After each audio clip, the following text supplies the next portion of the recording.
Hello, and welcome back to another episode of Lug to Lug, the channel where two mates talk about watches. And after our last video, I'm sure many of you have a question, and today we're going to be finding out, did Ben follow through and purchase the Omega Seamaster 300? Let's go. Here we go.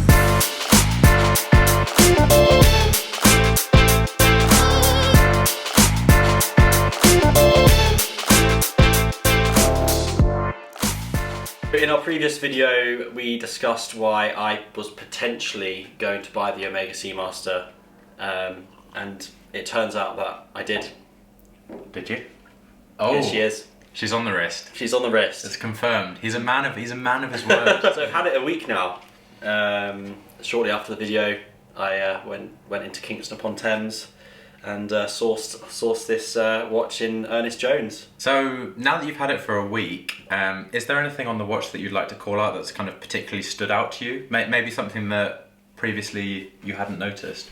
Yes, I think obviously having it on my wrist for a week, I've really been able to sort of spend good time with it in natural lighting and indoors. And in both environments, it's the dial for me. It's the anti-reflective technology. Mm-hmm. There's a double anti-reflective coating on this sapphire crystal. Okay, so top and bottom. The dial just looks so clean. Yeah. It's got a real like HD feel. 4K. It's a 4K dial. dial. Let's say 4K. it really is that good. It really is that good. And it just encourages you to look down at your wrist a lot more than normal. So I'm now addicted to this watch. Yeah. So you're kind of walking around looking down at the wrist. Yeah, I've fallen over curbs, I've bumped into people, I've missed entire Netflix episodes sitting on the sofa looking down at my watch. In all seriousness though, I completely agree. Like I think that the quality of that crystal and the anti-reflective material that they've done on it does look so clean when you look down at it. Yeah, yes, please. Like it's like the crystal isn't there sometimes, and yeah, like there's very few. I think that's the sign of like the quality, like workmanship that's gone into this piece. Yeah. And it's also great to be able to really see that dial, because to me, having spent a bit of like a few hours with your watch. That's the bit that really stands out to me, is the actual like dial itself, the finishing on there. Yeah. I mean, Omega haven't held back here at all. I think it's as good as you're going to get from Omega at this point in time.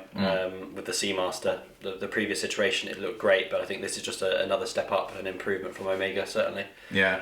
From the materials used down to the movement. Yeah, and there aren't many watches that have a ceramic dial. Like I think it's quite unique in a way. It is, yeah. I mean, I certainly don't know any other watches with a ceramic dial. I don't know if you guys do. If you do, comment below. Yeah. But I certainly don't. And you can see why they've used it, because it just looks incredible. Yeah, it really plays so nicely in the light. Yeah. And those like machined kind of waves. Yes. Again, add an additional like bit of texture on there. Yeah. So the waves weren't in the previous Seamaster, and I think they've brought it back, and for good reason. I mean, it adds so much more depth and as you say, texture to the dial. Character. Alongside those indices, which are quite sort of pronounced. Yeah. It does give the Seamaster depth, which is pretty good, seeing as it is a diver. So it's certainly a good tool watch in that respect. And would you say like does the dial change much in different lights in terms of color and things like that? Because that's something that we've criticised watches for in the past. Yeah. How does this one play? So it's very dynamic under certain lighting. It can be like a jet black, and then it can go to sort of quite a grey colour. Okay. So it's certainly, depending on the lighting, you'll get a different looking watch. Yeah, which is always really nice, I think. Yeah, that's a big tick for me as a watch collector personally. I like watches that play in the light. So yeah. And in terms of like wearing comfort, has it been much different? Because I know that most of your watches are smaller than this one. Yeah. So how does it feel? Is it noticeably bigger? Like what do you think? Yeah, so it comes in at 42 millimeters, which is 2 or 3 millimeters larger than my smallest watch, the Formex Essence 39. Mm-hmm. And I have to say, when I did put it on for the first time, the first few hours, it did feel massive. within a week, I've completely got used to it, and it's quite funny, interesting how quickly you do adapt to a different sized watch on your wrist. Yeah. To me now, 42mm I can wear confidently, knowing that it still feels great on the wrist. Yeah. And I guess your left bicep has probably adapted a bit. It's got a bit bigger as well. Yeah. To the weight. Yeah. But I think it is a good point though, because especially like for us, I know that we kind of you get really obsessed with dimensions, don't you, with watches? You do. And at the end of the day, it literally is like a few mil that we're often talking about. Yeah. And people are like, oh, I would never touch a 41. It's really 39 true. Is the sweet spot. But actually, they're so close that it's a 39mm is the in size at the moment, and if you wear anything below or above that, then somehow the watch is discredited. Literally. Maybe in some instances, people just won't go near a watch. But I tried it on in various different watch shops, and quite quickly got used to the size. Over the past week. So 42mm for me, I'm quite comfortable wearing it. So in the future, in some ways, that's kind of broadened my horizon. Exactly, which is quite cool, right? Yeah, which is really cool. Yeah. I mean, I think if you were going from a 39mm to like a 47 Panerai, then you'd notice it. Absolutely, yeah. But when you're in the kind of ballpark of 42 to 38, I mean, we've been sort of putting this side by side with some of your watches this afternoon. There's really not much in it. No, not really. Yeah, and I guess the other bit with this one which is nice is the lug to lug is quite compact for the case size. So it's 50mm. Yes, yeah. And then the thickness is 13.7mm. Yes, yeah. Which is actually quite respectable, I think. Pretty reasonable dimensions. Which helps it to wear actually really comfortably, I'd say. Yes. Cool. And so something you touched on earlier was the movement.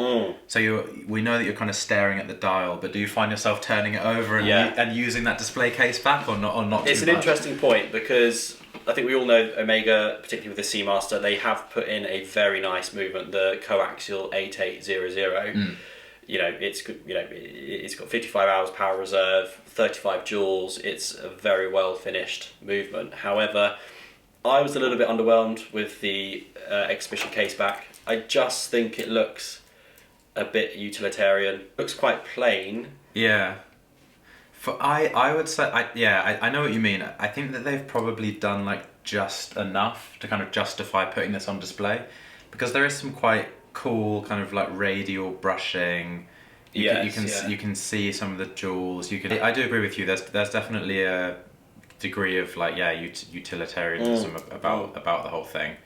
Don't get me wrong, I would rather an exhibition case back on this watch than not having one at all. Yeah. Because I in certain moments, yes, you do want to look in the back of your watch and just admire the movement. So, all I'm saying is it's not the most interesting looking movement. Yeah. But I still appreciate that they've obviously settled with the decision to show it. Yeah, it's never going to be like kind of hand finished, like completely like in-house crazy movement. But essentially this is a mass-produced watch, isn't it? So for the level that it's at, I think it is good finishing, and it's also I think it's also something that's cool to show to maybe people that aren't super into watches. You can be like, this is the movement of my watch, this is how it works. Yeah, I think so. Like, that is actually absolutely, it's really quite cool when you can see it. Get those noob watch enthusiasts hooked. Yeah, exactly. And one of the things that I know you were a bit less convinced about when you were looking at this watch was the bracelet itself. And now you've had a bit more time with it on the wrist. How does it stack up? So this watch, which has no taper whatsoever, is 20mm throughout.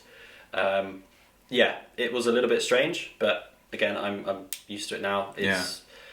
I think again, sort of this tapered bracelet movement it's very much like an in vogue feature, isn't it? I think on sort of watches at the moment, and I think it really doesn't make a big difference to me. Yeah, again, it's probably one of those things that on paper you might be like, oh, it doesn't have that. Yeah. But in reality, it doesn't make a huge difference. Not massively. And the Formex that I have as well, there's no taper on that whatsoever. No. So it still wears perfectly fine. It's very comfortable. The actual finishing on the bracelet is done very well. It's really nice, actually. Yeah, because there's a few kind of contrasting, bit of polishing, bit of brushing. Yes. Yeah. And it's it feels very like smoothly articulated and stuff. It also feels so solid. Like it really feels like it's a proper tool watch, isn't it? So You've got this huge clasp as well. I mean, the clasp is massive. It is a big chunky clasp. I don't know if you can see that. But. And I think that just is in line with the watch in general. It's it's a slightly larger watch at 42 millimeters. The bracelet does not taper, and yes, you've got this big clasp as well. Yeah. But that's only because it's got I'm assuming that's only because it's got the micro adjustment. Yes. In the back. Which is a really nice feature, actually, right? And this it needs to be a slightly larger clasp to house the micro adjustment. Yeah, and it's a nicely executed one. It's just like a little push button, and then you slide, and you've got quite a lot of adjustment there. I mean, that's I think probably there's 4 or 5 micro adjust levels. Yeah, probably at least a centimetre, maybe a little bit more in there. And I've already started using it. Okay. Daily, really. Really? Yeah. And there we go, like real world usage. Yeah. Because that's one thing that I wish I had on. I don't have it on any of my watches. And sometimes in summer, or if you've been working out or something, your wrist does get bigger, and then your watch just feels a little bit tight. Yeah. I do think the bracelet can be improved by Omega. Yeah. Whether or not they choose to change it, I don't know. Like the Seamaster has such a kind of aesthetic about it now. I think it's the features that it has on it. I would be very surprised whether Omega ever get rid of them. Yeah, because it's more such an iconic watch. It's more like iterating them, isn't it? Like a kind of Porsche 911, you tweak it a bit. Yes, yeah. But I think I probably do prefer it on the rubber strap as well. I like the rubber. The black rubber strap, but I just went with the bracelet because I think it just it's more versatile in all situations. I think. Yeah, it's a bit more dressy, isn't it? A bit more dressy. If you want to wear smarter. It. Would you say that that's like the biggest negative so far with the watch? Like, I mean, it's not negative, but it's something you would change. Is there anything else? It's certainly something that comes to mind where I think that could perhaps be improved or changed. Okay. Yeah. The other thing that I think I've obviously got used to it now, but the helium escape valve, it's a bit of a, I don't know, take it or leave it. Yeah. It's a bit... I'm already used to it. It's completely useless for like everyone. Unless you're a professional diver, which, let's be honest, hardly any of us are. But I think if you look at the Tudor Pelagos, where you've got the helium escape valve actually internal inside the case, I think Tudor have done really well there to sort of incorporate that in. But again, if we're thinking about the Seamaster and how iconic it is, you have to say the helium escape valve is a feature on the Seamaster that everyone instantly recognises. Part of the DNA, I guess. Yeah. And I mean, the helium escape valve doesn't really impact like the wearability or comfort or anything, does it? No, it hasn't dug into my skin or anything. No. Yeah. It's just aesthetically. Yeah. Okay. But I've got used to it, so. And then I guess there's probably 2 final things that I think a lot of people like to know about, especially on dive watches. Yes. Number 1, does it have good lume? It does have very good lume. Yeah, it does have very good lume. And the second one is the bezel, which is quite important on a dive watch. How's the bezel action? So the bezel action is very smooth and very reassuring, actually. Yeah, a reassuring bezel. Very reassuring. Romanticising watches now.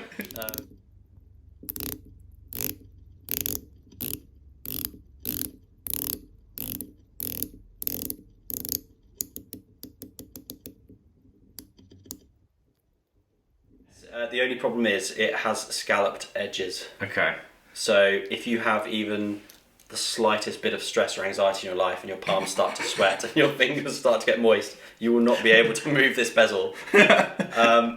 Seeing as this is a dive watch, as a diver with wet hands, it could be difficult. It would be an absolute nightmare moving this bezel around. Yeah, I'm just going to give it a go. I see what you mean. Yeah. Because even now with my maybe slightly sweaty hands, actually, it's not the easiest thing to grip. Very quickly lose grip. Yeah. It's because it's actually very nicely finished. It's very smooth. The brushing, but it does make it hard to hold. And again, I think ultimately, yes, it's a tool watch, but is it going to be used for that purpose? No, it's a desk diver. So I think Omega probably thought, this bezel isn't going to be used that much. So let's think about how it's finished rather than its usability. Yeah. But maybe in sort of a high pressure cooking situation, need to time some eggs. Absolutely, Hand keeps slipping. So all good then on bezel front and lume. No complaints there. No complaints. You've got a 6 o'clock date window, so symmetry wise, it's improved on the previous Seamaster, which was at 3 o'clock. And I think the black and the red the red text and the black dial, it just works for me. I think it is the best colour variant of the Seamaster lineup. Yeah. Yeah, that little bit of contrast just makes it pop. So overall then, if you had to, like, does the watch live up to your expectations? I guess that's the main question. Because you've done a lot of research, you've tried it on a lot of times, you've probably built it up in your head quite a lot. Yeah. Does it live up to it? It certainly does. Does it exceed it? It does exceed it. I think it does exceed it, yeah. Okay. I have to say, I'm very pleased with this watch. So, full marks for the Omega Seamaster then? Full marks for the Coke Zero. The Coke Zero.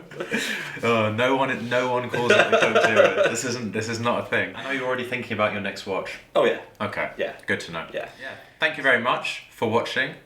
We've been Lug to Lug. As always, if you liked the video, please give it a thumbs up.